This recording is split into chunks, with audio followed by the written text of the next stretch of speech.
Документальное кино за 10 минут. Возможно ли вообще что-то толком рассказать за 10 минут? Я звоню им и переспрашиваю, точно ли 10 минут? Они отвечают, да, точно. Черт. Вообще-то иногда хватает и 2 слов, чтобы описать какую-то ситуацию. Но здесь же кино, глобальная история, столько людей. Ладно, попробуем успеть. Речь в нашем фильме пойдет о выдающемся ученом, экспериментаторе, хирурге Андрее Антоновиче Пахомине. Время поджимает, но важно сказать хотя бы 2 слова предыстории. В 70-е Политбюро хотело, чтобы самым длинным человеком в мире был советский человек. И мы удлиняли 2: Степанова и еще его дублера Козлова на случай разрыва Степанова. Степанова и Козлова удлиняла целая команда врачей. Среди них была и будущая жена Пахомина, Дарья Шварц. Мы пытаемся найти ее, чтобы взять интервью, но тщетно. Она умерла много лет назад. И тем не менее... Работали в ней общем, вместе. А кабинеты у нас были дверь в дверь. Нам приходится пригласить вместо нее актрису. И он сначала заходил ко мне и всегда так искренне оглядывался. Ой, извините, я, кажется, ошибся. И так познакомились и в 68-м поженились. Да. Предчувствовал ли Пахомин, что скоро власти совсем перестанут интересоваться удлинением человека? В 91-м пришел Ельцин, высокий человек, 1,87 м. Ему вообще наши разработки были до фонаря. Не понимал, зачем кого-то удлинять. Это сейчас, вот видите, институт снова поднялся, и пошло финансирование. А тогда был полный швах. Полный. Мы с Андреем поехали в Китай. И там начали тянуть китайцев. Там был просто оглушительный успех с этим Яо Мином. Можете себе представить, с 1,45 м до 2,30 метров. Это же, это удивительная эластичность, это успех был. Андрей Антонович там бы мог сделать головокружительную карьеру. Весь бы Китай в баскетбол играл. Но случилась эта трагедия с Козловым. После разрыва Степанова Козлов оставался самым длинным человеком на территории бывшего СССР. И вот инфаркт. Профессор Пахомин погрузился на дно чудовищной депрессии. У него начали выпадать волосы, потом зубы, потом он стал выбрасывать мусор из окна. Он прям весь черный ходил. Видимо, Пахомин понял, что идея удлинения была страшной ошибкой.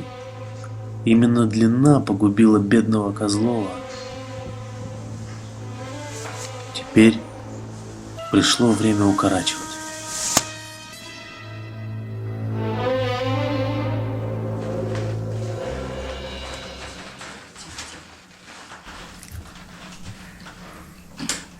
Атовизмов у людей множество. Всякие хвосты, многососковость, чешуя, шерсть. Человек вообще выглядит отвратительно под одеждой. Просто скрывает это. Но есть один атовизм, который нас убивает. Пахомин заметил простую вещь. Вот смертность от сердечно-сосудистых заболеваний по России 57%. То есть у людей изнашивается сердце. Половина просто умирает, остальные, так скажем, живут. Пахомин понял, что один из атовизмов мешает нашему сердцу. Но какой? Все верно. Ноги.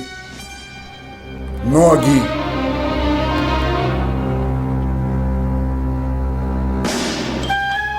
Ноги. атовизм, доставшийся нам от приматов. У людей он занимает до половины тела. Для сердца это 50% нагрузки. И что мы делаем? Мы просто убираем ноги. И сердце работает вдвое дольше, понимаете? То есть в свои 60 вы не умираете от инфаркта, а бегаете до 120 и даже до 140, понимаете? С точки зрения передвижения, человек пользуется наиболее примитивным способом. Ну вот ходьба, да? Это же, по сути, передвигает два столба. В современной механике ни один ведь механизм не пользуется такой глупостью. Ребенок год учится ходить. Год. Почему? Потому что А. Это сложно. Б. Это небезопасно. В. Это неэффективно. Ну хорошо, что же тогда мешает революционным идеям Пахомина получить должный резонанс? А вы не понимаете? Не понимаете? Вы сами не понимаете? Обувная промышленность. Миллиарды пар обуви.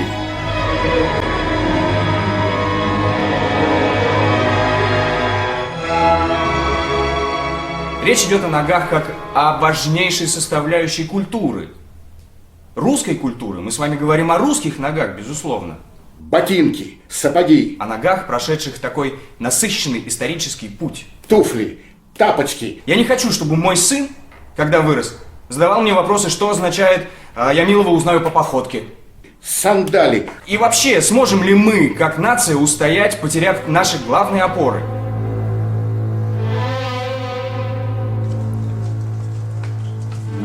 У нас остается меньше 3 минут. 28 сентября профессор Пахомин сделал первую в мире операцию по добровольному купированию ног на самом себе. Мы были так счастливы.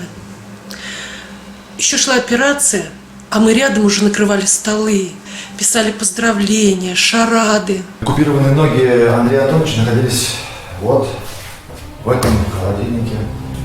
Мы из них хотели сделать как бы чучело, символ нашего центра. Сам профессор тем временем отходил от наркоза на даче в Плешнях. Когда ворвались эти ублюдки, что мы растерялись. Они взяли ноги. Я хоть что-то пыталась сделать.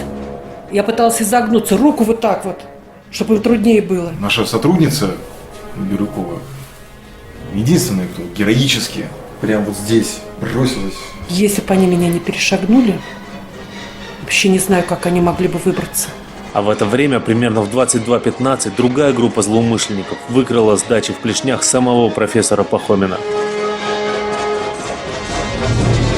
После этого в одной из обычных московских клиник беспомощному профессору пришили обратно его ноги, вопреки его воле и его теории. Не знаю, но мне привезли деда. Говорят, нашли деда. Нашли ноги. Говорят, пришей. Но вы видели, что они замороженные? Конечно, видел. Я их спрашиваю, почему ноги замороженные? Они говорят, ты подогрей. Ну, я их 4-5 минут подогрел, и я пришел. Вы поймите, вот идет полноценное направление против медицины, полноценная агитация со стороны обувной мафии. Я хочу сказать, что если они не отступят, то мы тоже не отступим. Обувной союз будет поддерживать и впредь тенденцию связи ноги и обувь. Он совершил ошибку. Если бы он продолжал удлинять, все было бы нормально. Потому что люди хотят быть больше, а не меньше. Он же живет здесь один. У него никого нет. Я ему не жена, я актриса. 24 апреля Пахомин предпринял еще одну попытку купировать себе ноги, но уже 26-го он вновь был похищен и вновь прооперирован, и ноги опять были с ним. И когда я узнала, бедная Давидович, я кричала и кричала, и плакала и кричала. Мы вот лично в таком состоянии, мы готовы сейчас продолжать это бесконечно. Меня тяжелые пациенты ждут, а я шлю ноги туда-сюда. Что нам теперь делать? Из вместе поджигать обувные магазины? Человечество стоит на столбах. На 2 столбах. Оно упадет. Мы отступать постоянно пришиваем.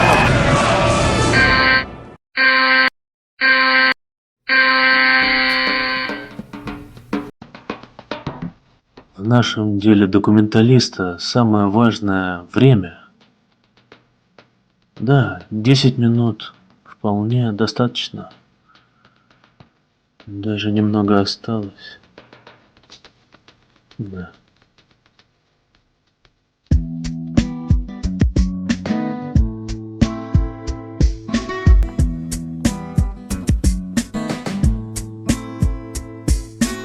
Ой, все, давайте на вы, давайте на вы, давайте на вы, давайте на вы. Да, Валера, помоги подняться. Ой, черт, дернул нас драться.